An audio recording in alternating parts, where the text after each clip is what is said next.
Hello students, we were reading our third lesson, Discovering Truth, and the saga continues. तो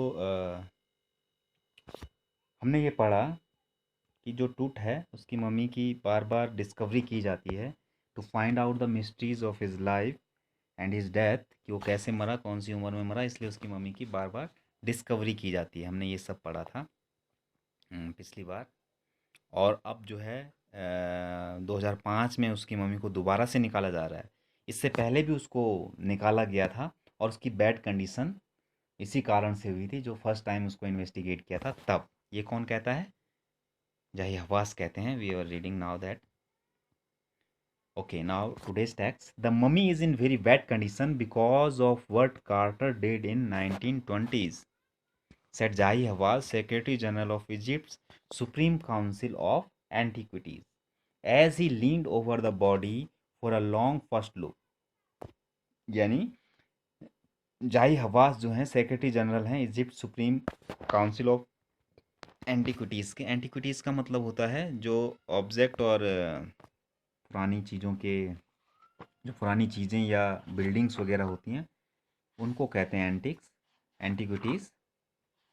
पुरानी चीज़ें से संबंधित, पुराने ज़माने से संबंधित जो चीज़ें होती हैं, ऑब्जेक्ट और बिल्डिंग, डिस्टेंट पास्ट से संबंधित। तो जब वो पहली बार उन्होंने देखा मम्मी को तो उन्होंने कहा कि ये जो बैड कंडीशन है ये किस कारण है? कार्टर के कारण है। 1920 में उसने पहली बार मम्मी को निकाला था। ठीक है।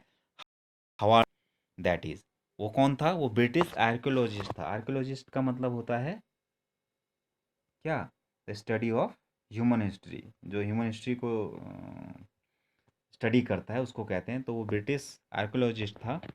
इन 1922 ही डिस्कवर टूथस्टॉम फर्स्ट टाइम। और बहुत सारी डिस्कवरीज उसने की। Futile searching, years of futile searching. Futile searching का मतलब होता है यूजलेस सर्चिंग। ठीक है। दो हैस्टली रैंसैक्ट, हालांकि हैस्टली का मतलब होता है जल्दी जल्दी, रैंसैक्ट का मीन्स होता है इन्वेस्टिगेशन जो होती है उसको कहते हैं रैंसैक्ट। लेकिन फिर भी सरप्राइजिंगली कंप्लीट, यानी उसकी जो इन्वेस्टिगेशन थी वो बहुत उसने जल्दी की थी लेकिन फिर भी कंप्लीट किया था उसने। They remain the richest royal collection ever found and have become part of the Feroz legend.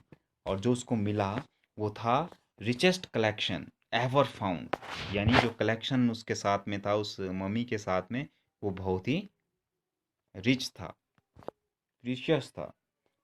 और वो जो है फ़ैरो के लीजेंड का एक पार्ट बन गया। लीजेंड मीन्स होता है story. Stunning artifacts in gold, their eternal brilliance mean to guarantee resurrection.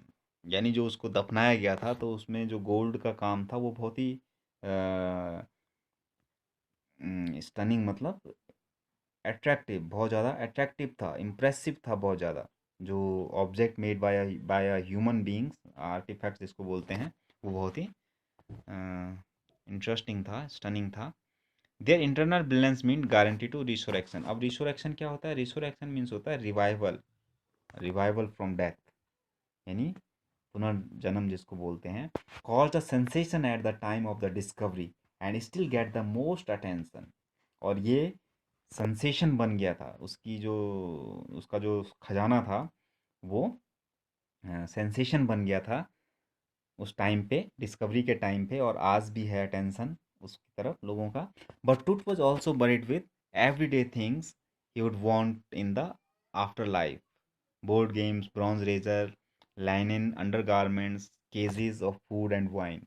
यानी टूथ को केवल सोने के साथ ही नहीं दफनाया गया था बल्कि जो ज़रूरत की चीज़ें होती हैं प्रत्येक दिन की, जैसे गेम होते हैं, board games, bronze razor, garments और फूड और वाइन, ये सब के साथ में दफनाया गया था।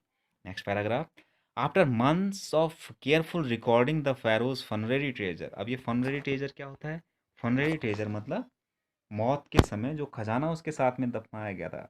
Treasures which were buried along with the pharaoh, the king के साथ में जो दफनाया गया था, उसको कई महीनों तक रिकॉर्डिंग करने के बाद Carter began investigating three nested coffin. Carter ने जो है इन्वेस्टिगेशन शुरू की उसके कॉफिन की, उसका जो ताबूत था, 3 लेयर उस पे थी। तो फर्स्ट लेयर जब उसने खोली तो he found shroud. Shroud means होता है कवर, जो कफन की तरह होता है, एडorned विद गार्लैंड्स। एडोन मतलब ऑर्नामेंटल किया गया था, उसको सजाया गया था गार्लैंड के साथ में, विलो की, olive leaves, wild celery, lotus petal and cornflowers, यानी ये सारे फ्लावर्स और लीव्स और पेटल्स जो है उसके साथ में उसके कफन के ऊपर रखे हुए थे। द फैडिड एविडेंस, फैडिड एविडेंस का मतलब होता है बहुत ही लाइट, लेकिन एविडेंस थे, प्रूफ थे किसके, कि इसको मार्च या अप्रैल में दफनाया गया था। When he finally reached the mummy, though he ran into trouble, जब वो फाइनली मम्मी तक पहुंचा और टूट की, तो वो परेशानी में पड़ गया। क्यों? Because the ritual resins had hardened, cementing Tut the bottom of his gold solid coffin. जो रिचुअल रेजिन्स थे, क्योंकि रिचुअल का मतलब होता है रिलीजियस, रेजिन्स मतलब जो द्रव्य डाले जाते हैं रिलीजियस एक्टिविटीज़ करने के दौरान, वो बहुत सूख गए थे, हार्डन हो गए थे, और उन्होंने सीमेंट कर दिया था, जमा दिया था, एकदम पकड़ दिया था टूट की बॉडी को, गोल्ड कॉफिन के साथ में जम गई थी। No amount of legitimate force could move them, Carter wrote later, what was to be done.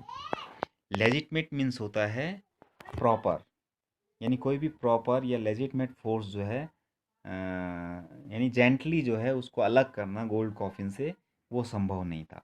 अब क्या करें, कार्टर ने अपनी रिपोर्ट में लिखा, the sun can beat down like a hammer this far south in Egypt, and Carter tried to use it to loosen the resins. अब जो सूरज है इजिप्ट के इस साउदर्न पार्ट में बहुत ही तेज चमकता है, लाइक अ हैमर। तो कार्टर ने यूज़ करने की कोशिश की कि सनलाइट को यूज़ किया जाए इन रेसिन्स को लूज़ करने के लिए, यानी जो द्रव्य थे जो सूख गए थे उनको पिघलाने के लिए उसने सूरज यूज़ करने की कोशिश की, सूरज की रोशनी यूज़ करने की कोशिश की। For several hours, this is the map of Egypt, he set the mummy outside in blazing sunshine that heated it to 149 degrees Fahrenheit. Mummy को ब्लेजिंग सनसाइन में रख दिया 149 डिग्री फ़ारेनहाइट में, नथिंग बर्स्ट, लेकिन कुछ भी नहीं हुआ। He reported with scientific detachment that the consolidated material had to be sizzled away from beneath the limbs and trunk before it was possible to raise the king's remain.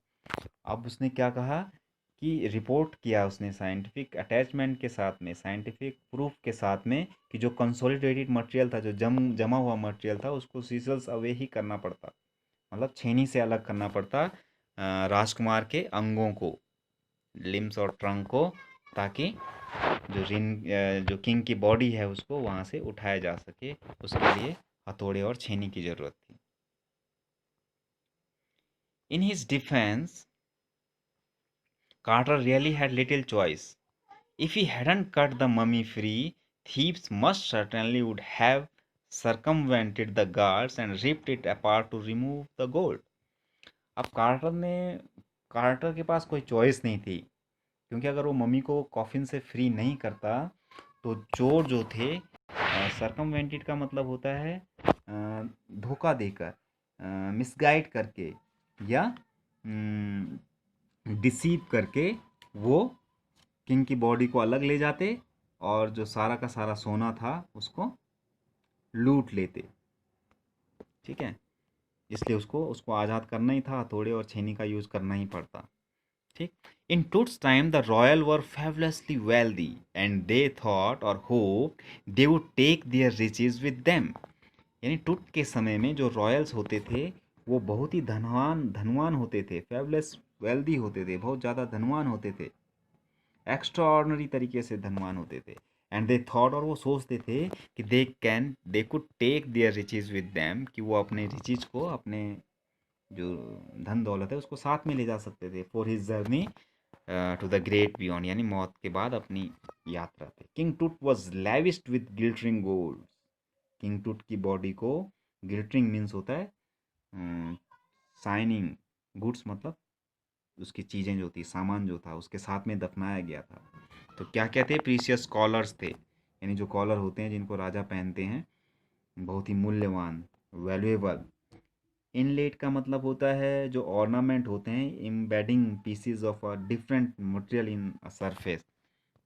अलग अलग तरह के जो मटेरियल थे उनसे बने हुए नेकलेस थे, ब्रेसलेट्स थे, रिंग्स थे, एमलेट्स थे। और एमलेट्स मीन्स क्या होता है, जो ताबीज़ होते हैं जिनको बोलते हैं उनको बोलते हैं एमलेट्स। और सैंडल थे, एप्रॉन थे, सीस का मतलब होता है कवर, फिंगर्स के लिए और टो के लिए जो कवर होते हैं वो थे। आइकॉनिक इनर कॉफिन था, जो उसका स्पेशल कॉफिन था जिसको कि उसके साइज़ का बनाया गया था। मास्क था ऑल ऑफ प्योर गोल्ड। ये सारी चीज़ें प्योर गोल्ड की थी। टू सेपरेट टूट from the adornments, Carter's men removed the mummy's head and severed nearly every major joint।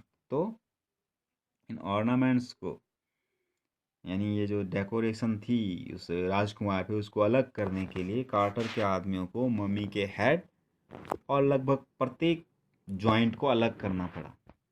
Once they had finished, और एक बार जब उन्होंने अपना काम कर लिया, they reassembled the remains on a layer of sand in a wooden box with padding that concealed the damage. और जब उन्होंने अलग कर दिए थे पार्ट, उसके बाद अपना काम किया। और कंसील का मतलब होता है हिड करना, हाइड करना, किसी चीज़ को छुपाना। छुपाने के लिए डैमेज को, क्योंकि उन्होंने मम्मी को डैमेज कर दिया था, तो उसको छुपाने के लिए उन्होंने पैडिंग कर दी और सैंड रख दिया एक वुडन बॉक्स में, और वहाँ उसको रख दिया। द बेड वेयर टूट नाउ रेस्ट, और बेड पे उसको लिटा दिया जहाँ पर कि आज जो है टूट की बॉडी पड़ी हुई थी, जहाँ से उसको आज निकाला जा रहा था। क्या करने के लिए? सीटी स्कैन करने के लिए। दिस, ये जो हमने पढ़ा अभी, ये उसके साथ पहले हो चुका था जब उसकी मम्मी को पहली बार डिस्कवरी के लिए निकाला गया था। Now second time the mummy of टूट इज बीइंग डिस्कवर्ड, दोबारा से उसकी जांच हो रही है। तो that's all for today students, thank you.